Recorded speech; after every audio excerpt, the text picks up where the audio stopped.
How did you find out? Like who? I emailed the partial hospitalization program folks. I emailed the manager there, and she emailed me back and said that she was discharged because she was not holding up her end of the program, and they offered to put her back into inpatient.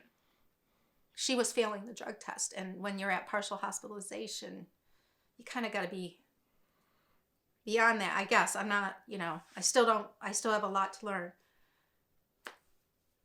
but they should have called us because we would have been able to convince her to go back into treatment. And we knew she was struggling, and we knew she needed to get back into something. We had a family reunion planned in Florida for the end of January, which is the month that she passed. And we were trying to just see if we could hold on so she could see her family from Puerto Rico. What was the day? January? She overdosed on the 21st. She was declared brain dead on the 23rd.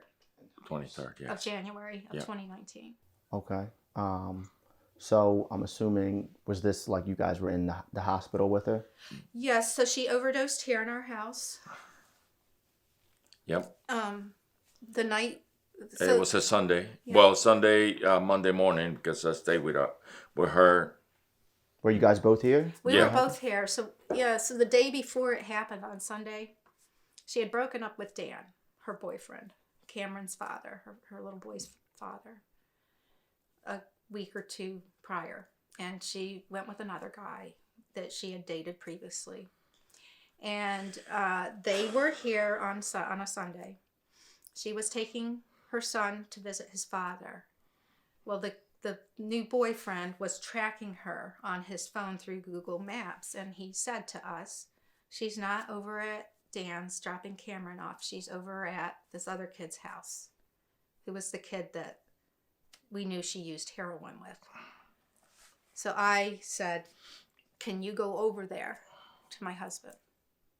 And I did. I confronted both of them. He was in the car with her.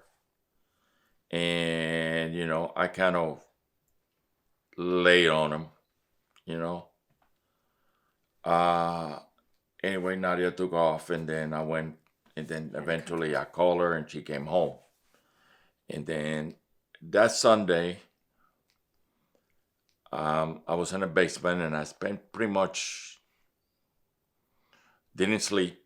I stayed aware of how she was doing and everything. And I knew something was wrong because she was falling asleep. But I was trying to help her, trying to keep her awake and all that stuff, till Monday morning, early Monday morning, excuse me. She came upstairs, and all of a sudden she wanted to go. Well, she had something in her eye. Yeah. And, they woke me up. Yeah, she got something in the eye, so we took the stuff out of the eye, and then all of a sudden she wanted to take a shower. And that's when she overdosed. I heard her fall in the bathroom. I think she fell asleep, and because of the overdose and all that stuff, and fell into the ground, and then took us a few seconds. What? Yeah. So what was that? So I personally, right? But a lot of people watching this may not, but I've personally had to revive my brother from an overdose, and I can tell you that that's the scariest thing in the world. Like, what is that like? Can you explain to the viewers what that was like for a parent to find their child in that state? So what happened was, it was around 5:30 in the morning. The baby woken up, and I was in with him, and when I had come downstairs to see if her eye was okay first, and then I was going to go back to bed, they had called me down. And I said, Nadia, why don't you go lay down for a couple hours, because I have to get up to go to work, get some sleep, and then, I'll wake you up before I leave for work. And so she said, okay, I'm going to go have a cigarette first, and then I'm going to do that. So when she came back in, at that point, the baby had woken up, and I was in with him, and I couldn't find his pacifier, and she all of a sudden was agitated, really like agitated. And when she got like that, you know, you just kind of stayed away. But I did ask her to come help me find the pacifier, which she did.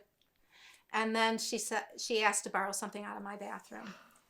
And I heard a loud noise in there, but she was so agitated, I ignored it. That was her falling from the overdose. Then we went to... And then I heard her boyfriend screaming my name because she didn't come out of the bathroom right away. I didn't know she was still in there. He was screaming at the top of his lungs. So I flew in there. What was he screaming? Julie! Julie! Just and how blood did you curdling. How did you respond? I don't remember. I put the baby, it must be in the crib, and just went in there. He was doing CPR. I remembered we had Narcan, so I started screaming, Narcan, Narcan, Narcan, because she was prescribed that when she came home from treatment. I got it, screamed for him because he had gone down into his man cave. He came up, and I called 911 while I got the Narcan, screamed for him, and they walked me through CPR on her, and I just pushed on her chest until the ambulance got here. And I honestly don't remember much of it. I just went into, I don't know, it was like an out-of-body experience, I guess. I don't know. I just did what I had to do. And at the same time, and to this day, I still can't believe. I can't believe it. I don't even know if I've really fully dealt with all of that part of everything. You know, and...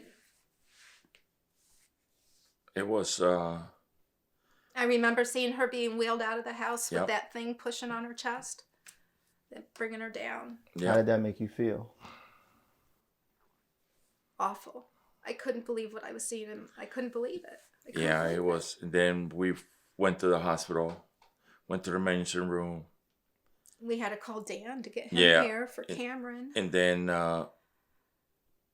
called family, friends, and said, this is not good. We called, the doctor came to talk to us and say he asked us, do you want us to still keep working on her? We said yes. We found out she was pregnant. Yeah. And it got to the point that we did everything science-wise, religious-wise, to try to bring it back. And finally, when the staff in the hospital, the doctor came to us and told us, and they say, she's dead. You know, she was brain dead. I think she was brain dead from the moment she got here. And but I tell you personally, as a father, I was so mad that my killer instincts came out. I wanted to go find that person and destroy him. To a point that I called my friends. Okay? And I can tell you there was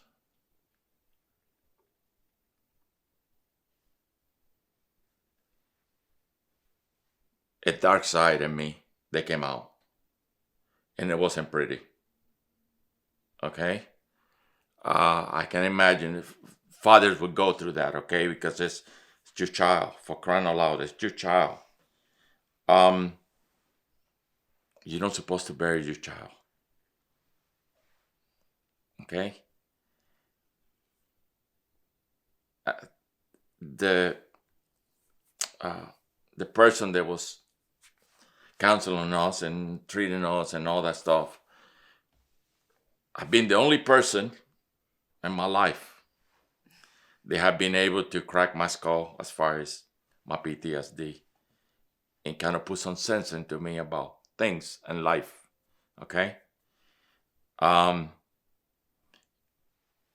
they convinced me. Plus, my friends call me back and they say, think what you're doing. I said, they're doing it, piece of cake. They will know what hit them. Okay? But then, it's kind of, you come back to reality. You realize what are we going to do now to help others?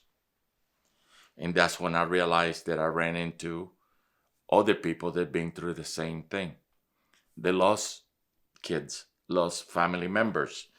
Or a good friend of mine lost their son.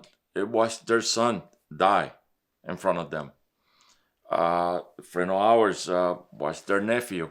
They found him overdose over the steering wheel in their driveway, their house. My cousin just died back in April, May. Mm-hmm. She's battled for a long, long time. So it's you don't have to be ashamed of it. It's a disease. You need help. And I would just say to parents out there, do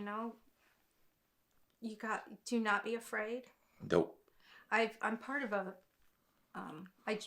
my daughter went into treatment, inpatient. I found a support group called Magnolia Beginnings, I think. Magnolia. It's on Facebook. It's a private group. You can ask to be a member of it. And I highly recommend it for parents whose children are currently in active addiction. They also have state chapters, so there is a Pennsylvania chapter. It was founded by a woman whose daughter was addicted and is in recovery, I believe, still, and wrote a book about her experience, but out of Massachusetts. But the stories, reading, and I still go on it to this day. And one thing that it has taught me is I don't think we were bad parents. I don't think we did the wrong thing. I think we tried to do everything humanly possible.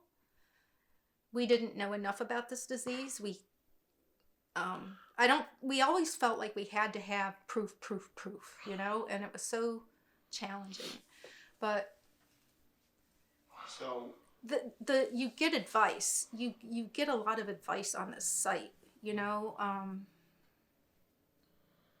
I think it's different for every experience, but if I would have known about it maybe even 6 months prior, I probably would have had a clue as to how to proceed. So if you're afraid to reach out to somebody in your immediate family, if you're ashamed, whatever,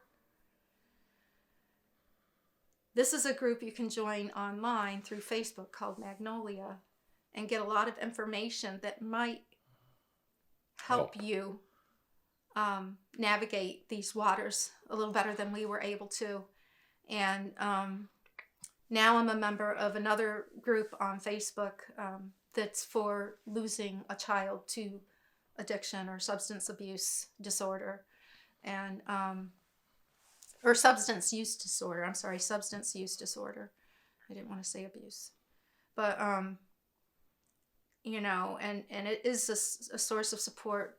Teach One, Feed One is amazing, and Nadia was loved. She is our daughter. She's a mother, a girlfriend, a granddaughter, a sister, a niece, a cousin, a friend.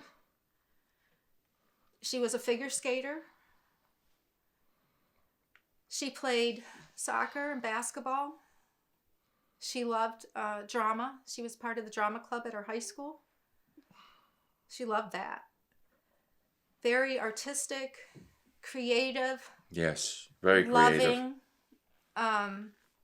Helped so many. She taught me so much. Like, I can look at somebody now and not judge them because they're using. And I was probably judging. I know I judged before. I know I did. I was one of them.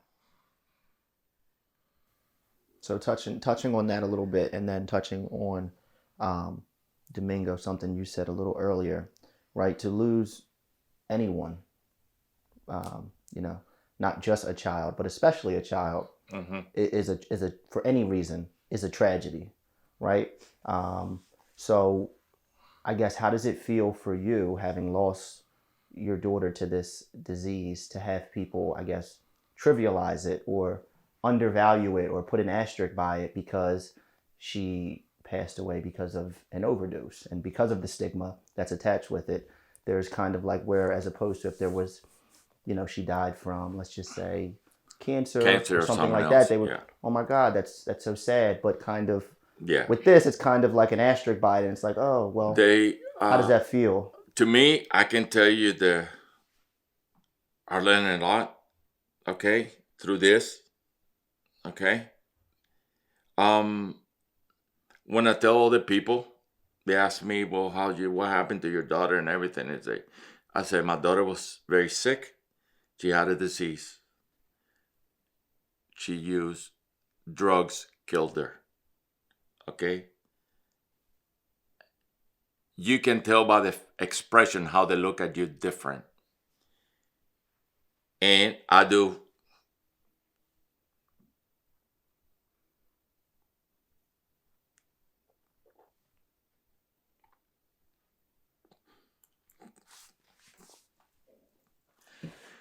I will. I do get pissed off. Yeah. That bothered me. Because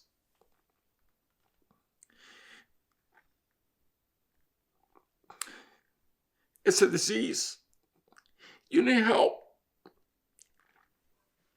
And we want to judge. People want to judge. These people need help. They don't need judgment. No. They need compassion. No. They need empathy. Yes, you need help them. 30 days is not enough time. I can tell you that we got some systems in place, like Julie was mentioning.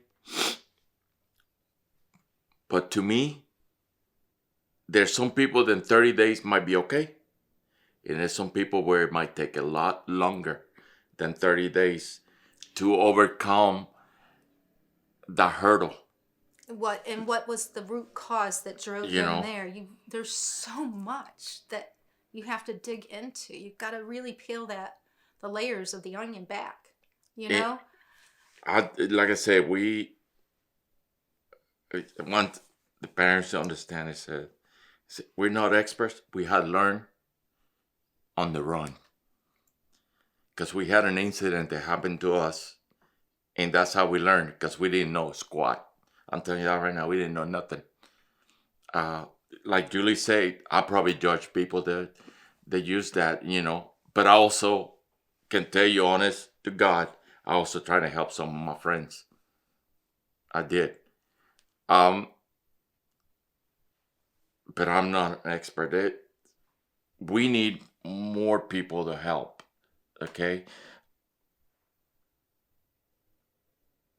This disease, you don't choose it. Just like cancer, and you don't, today I'm going to get cancer. No. Today I'm going to, inject myself. No, it's not. It's certain things that happen to you as a person. Yeah. The way Nadia described it to us when she came out of her inpatient was, she said, Mom,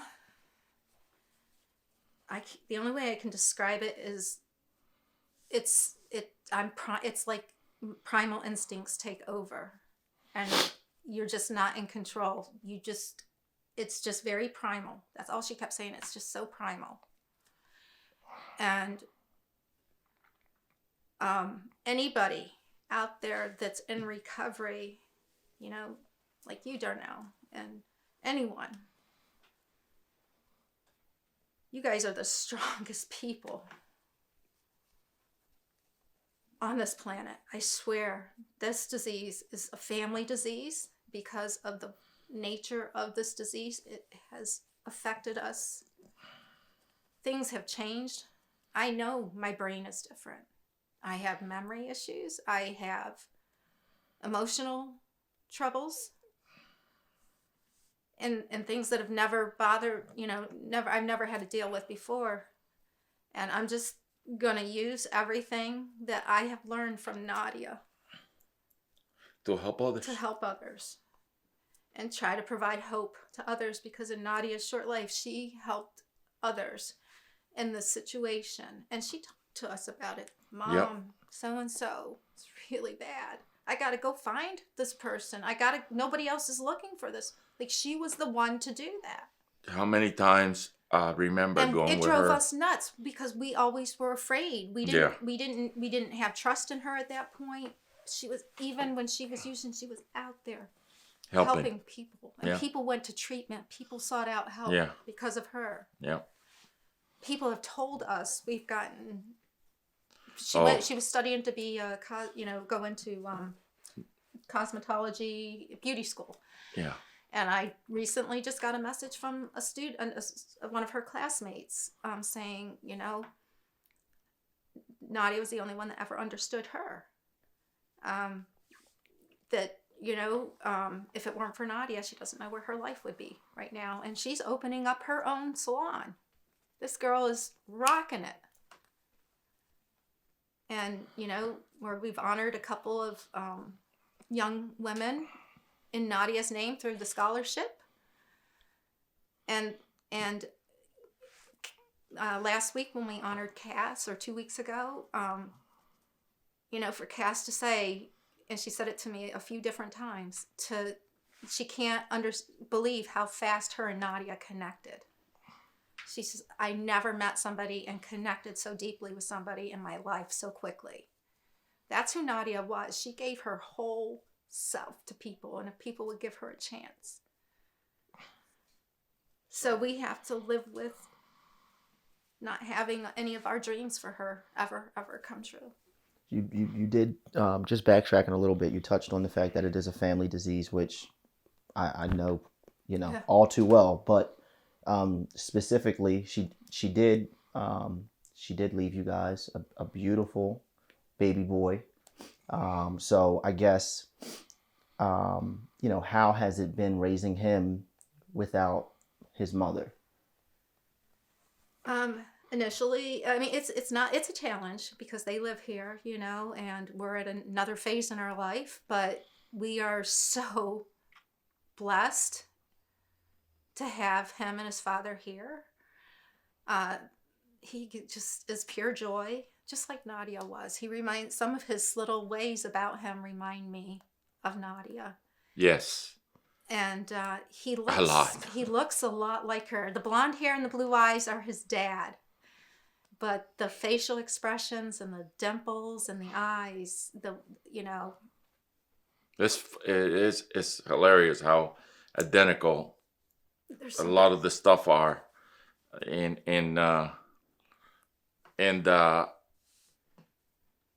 I'm glad that he's here. It's a bundle of joy, full of energy, just like Nadia was at that age. But it's hard, and now he's starting to realize that other little kids have a mommy. Yeah. And he's called me mommy a few times. Yep. Other women mommy. He doesn't fully get it. Obviously, he's 3.5. But I think he's starting to recognize that he doesn't have his mommy here. When we put him down every night, we have a collage of pictures of him and Nadia and hanging in his room, and I have to pick him up to when I put him down. He always looks at a picture and gives her a kiss and says he loves her and says goodnight, and I tell him mommy's right here. When you do have that conversation with him one day when he is old enough, I guess, how will you explain that to him? I think it's going to be his dad that's going to explain it, but we'll be very supportive of whatever his dad wants. But I think initially, we'll just tell him his mommy was very sick and and she died. And when he's old enough to understand how, you know, what it was she died from, then we tell them. We'll never ever not tell him the truth, because that's, again, That's important to let him know. It's important to know that his mom was sick. It's a disease, just like cancer, just like heart disease, kidney disease, brain disease. It is a brain disease, really. Addiction is a brain disease. Affect your brain. And whether it was a genetic response, I do think that genetics did play a role because of alcoholism on both sides of our family. But I do think that trauma that she endured throughout her life, and maybe some abandonment issues because, you know, he traveled a lot, contributed to her mental state. So I guess having endured all of this, which, you know, I've told you on several occasions how strong you are and commended you for your strength, what kind of keeps you going? Like how do you do this? How do you do it? I can tell you that Nadia, her legacy.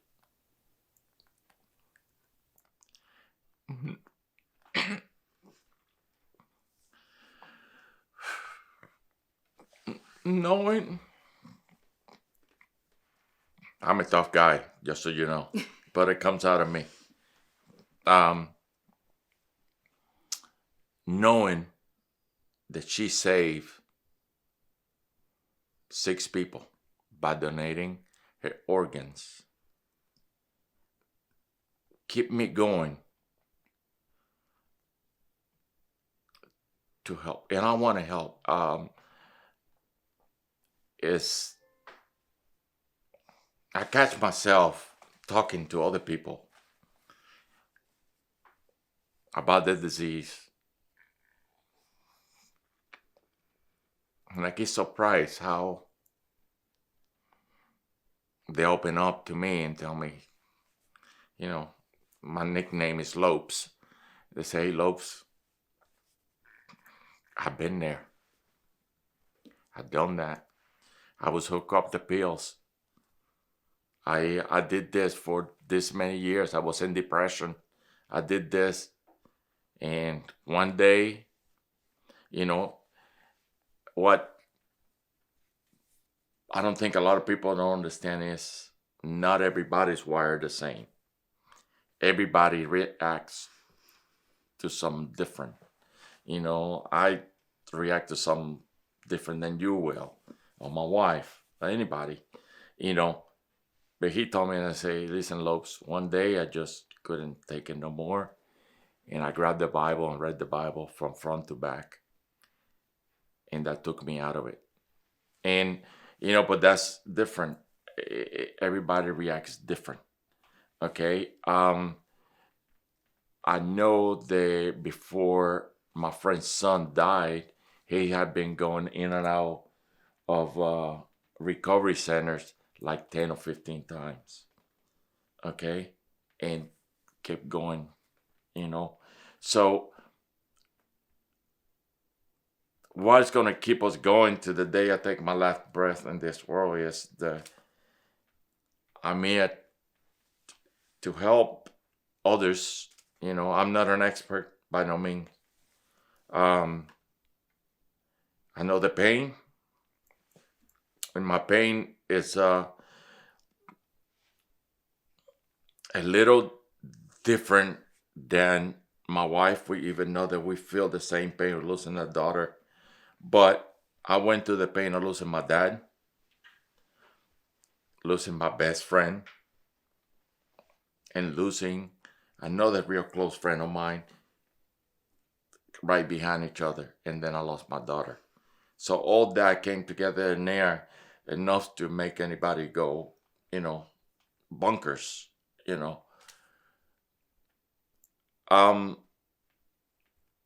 Thank God I got my wife. Okay?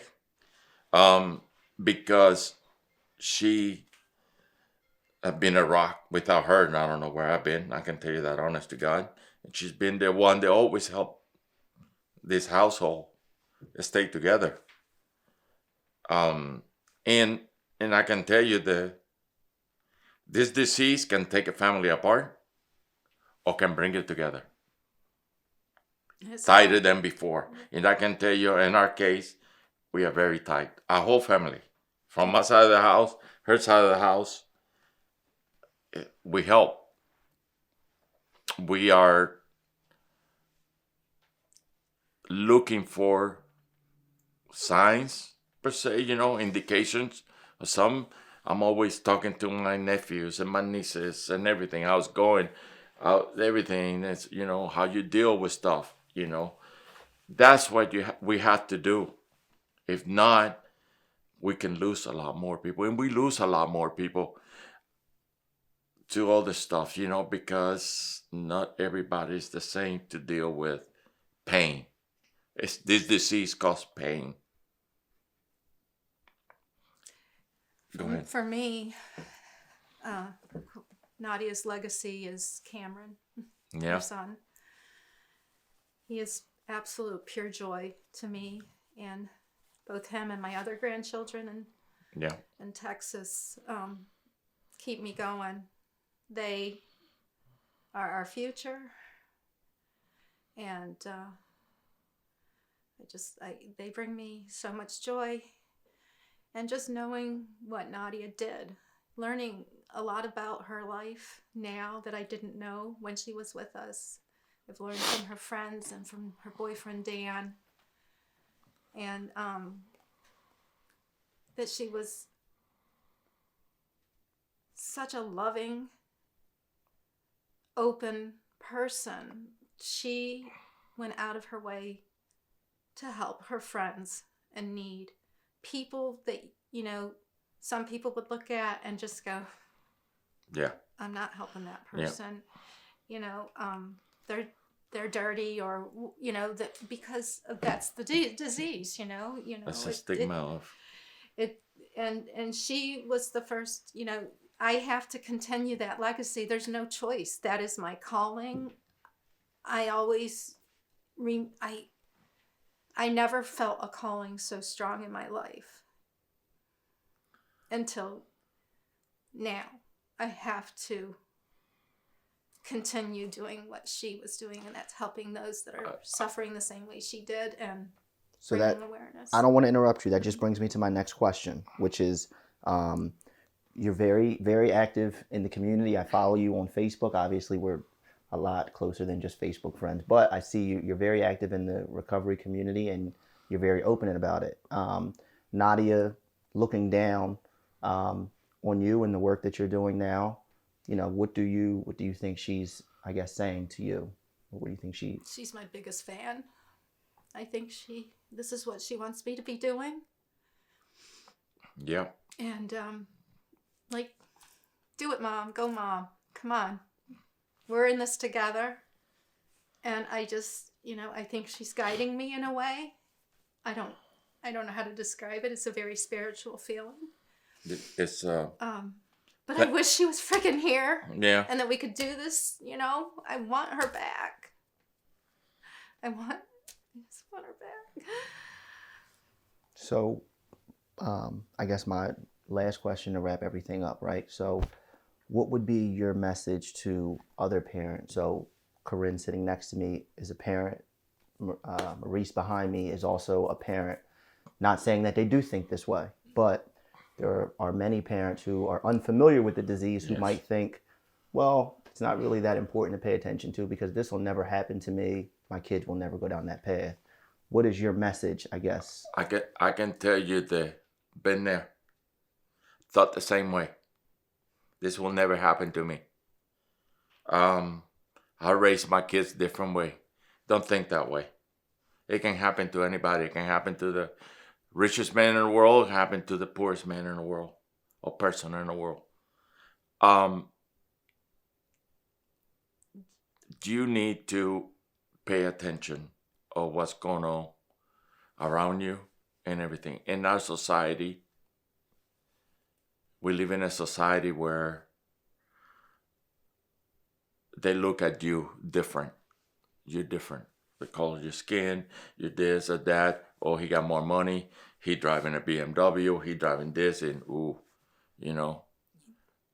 No. We all equals in this world. Don't matter what, you know.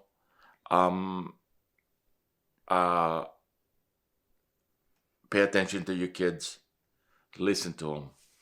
They will give you signals, okay, that they need help. Whether you believe it or not, the signals, okay. Sometimes be as simple as they want to be isolated a lot, you know. That's a signal there's some going on. Yeah. You know, and you don't have to be mean about it. Just, hey, what's going on? What's cooking? Just find out. Get more involved with the family, okay? And I think we were pretty involved with Nadia, and there were times where, you know, even my sister who has her master's in social work and worked in addiction therapy as an addiction counselor many, many years ago. She said, Julie, at one point, you know, maybe Nadia was still a teenager. Do you think Nadia's using? Because Nadia also started self-harming. Yes. I found out from her journal it started in 4th grade. I didn't know she was self-harming until she was 14, which is when she started therapy. But what I would say to parents is, I would echo everything that Lopez said. And if your child is sick, because it is a disease, if your child's sick, then you need to treat it with like the disease that it is, with dignity. It's respect. Not in respect. It is not a sign that you're a bad parent. Nope. It is not, it doesn't matter about who did what. That stuff doesn't matter. You need to get your child help as soon as you possibly can. You need to let your child know that you love them and that you are trying to help them be better, to be their best selves. Nadia had so much to offer this world. Yeah. So much to offer this world. And I knew she was going to do something big someday, and I feel like now her and I are doing it together. I'm the one down here, and she's guiding me from afar. And if that's the way it has to be, that's the way it has to be. I would much rather have her with me. Oh, absolutely. And as a parent, you do not have to be ashamed if somebody, you know, if you go to somebody and they blow you off or they treat you differently because of it, then they're not your friend, or they're ignorant. They don't know, and move on to somebody else. You don't stop until you find that person that can help. And quit using blame. Do not blame. It's not about blame. No. It's about, it just is. It's just about this is what our life, we're not casting blame. We are just sharing what happened to Nadia. Yes. I'm sharing things that were in her journal and how it's affected all of us. And you know, and it affects the whole family, because, you know, grandparents and everybody. They miss her. Great grandparents, and you know. She was loved. Yeah, and they all miss her, and you know, on her anniversary, it's tough. It's a tough situation. Talking to all the parents that is in this situation, they tell me the same. You know, I talked to my friend the other day. He told me, yeah, the other day we celebrated my son's, would have been his 29th birthday. Okay? And he's been now gone for 4 years. It's just not fair. Don't close your eyes and don't turn your back on anybody. It is a disease. It's a disease, and it needs attention and help. It's a family disease. So not only will your child need help, you as the parents or guardians, caregivers need help too. Yes. It has to be treated holistically by the whole family. Yes. Siblings included, because of the nature of this disease. 30 days inpatient treatment, No. that's enough to detox and maybe get a start on some therapy. But Nadia used for a very long time. We didn't realize it, but she used for years. And her brain was damaged because of that drug use. On top of that, the root cause of what led her there, the trauma she suffered and endured, had to be treated. That isn't going to happen in 30 days. No. And I think she needed long-term inpatient treatment. I don't think we should have had to pay I don't think we should have to go bankrupt for it. But unfortunately, that's where we were at, practically. You do what you got to do for your kids. Yes, absolutely. But that has to change. Treatment has to get better. HIPAA has to change, I think. The way that the law enforcement deals with people that are addicted has to change. And if you need to have a confidential informant, it cannot be a person who's actively using. Well, and educators have to be trained and educated. Teachers, they need more training, not just on addiction, but on things that can lead kids down that path. And we have all of these anti-bullying, just say no to drugs, all that stuff. That's fine and dandy, but it doesn't work. It's just words. A lot. It's just words. So I don't know. I don't have all the answers. I just know that there are some broken things, and we can be better, and we have to be better. Yes. I no, I couldn't agree with you more. We've made some positive strides, but yes, we still have a lot of work to do. A lot. I've told you once before. I'll tell you again. Listen, your strength is admirable, and as an organization, we could not be more proud to represent your daughter with her scholarship that obviously we give out annually. So I just wanted to say thank you for you guys giving us the opportunity to come on here and share your story with us and trusting us with your story. Unless you have anything else to say, that's it there. So thank you, Darnell. Thank you. Yeah, Thank you you guys did amazing. Wow, that was amazing.